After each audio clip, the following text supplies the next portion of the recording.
জ্যোতিষীর মাধ্যমে, পারিবারিক নামের মাধ্যমে নয়, বরং যিশুর নামের মাধ্যমে।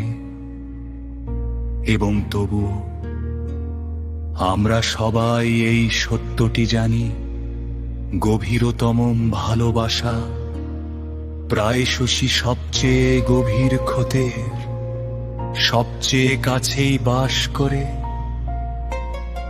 লাঠি আর পাথর আমাদের বলা হয়েছিল শৈশবের একটি ছড়া, একটি কোমল মিথ্যা।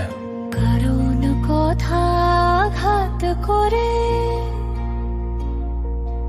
এবং পরিবারের বলা কথা সবচেয়ে গভীর ভাবে আঘাত করে।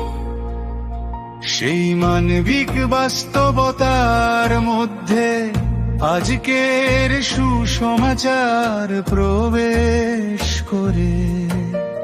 তারপর তিনি বাড়ি গেলেন এবং জনতা আবার একত্রিত হলো, ফলে তারা খেতে পারছিল না। যখন তার পরিবারে কথা শুনল, তারা তাকে থামাতে গেল, কারণ লোকেরা বলছিল তিনি পাগল হয়ে গেছেন।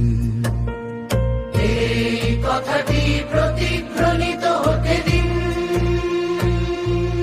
যিশু বাড়ি যান, জনতা ভিড় করে আসে, খাওয়ার সময় নেই, বিশ্রামের সময় নেই। আরোগ্যদান, শিক্ষাদান, ভূত তাড়ানো, রুটি ভাঙার চেয়েও দ্রুত গতিতে করুণা বর্ষিত হচ্ছে। এবং তার পরিবার গুজবগুলো শুনতে পায় তিনি সীমা ছাড়িয়ে গেছেন, তিনি আমাদের জন্য লজ্জার কারণ হচ্ছেন। তিনি তার মানসিক ভারসাম্য হারিয়েছেন।